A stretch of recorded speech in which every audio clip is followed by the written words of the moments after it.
Hello friends, welcome to இனிவேவ்.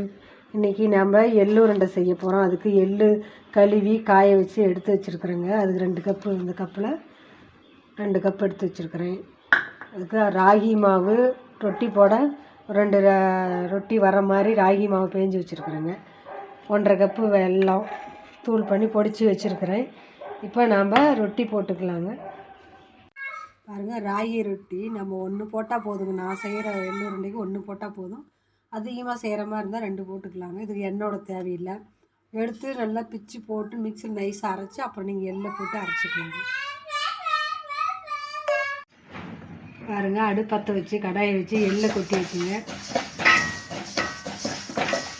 வாசனை வர வரையிலும் வறுத்துக்கலாங்க.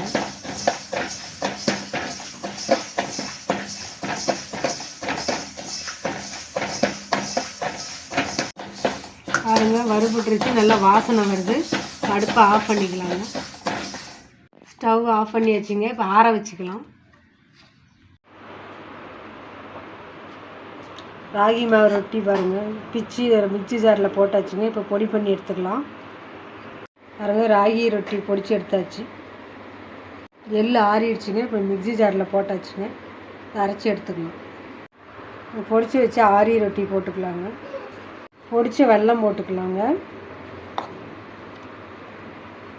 இதை அரைச்சி எடுத்துகிட்டு வந்துடலாங்க. இது பாருங்கள், அரைச்சி பாத்திரத்தில் மாற்றி வச்சுங்க. இப்போ நம்ம உருண்டை பிடிச்சிக்கலாம். பாருங்கள், எள்ளு உருண்டை பிடிச்சி ரெடி ஆகிடுச்சுங்க. பாருங்கள்.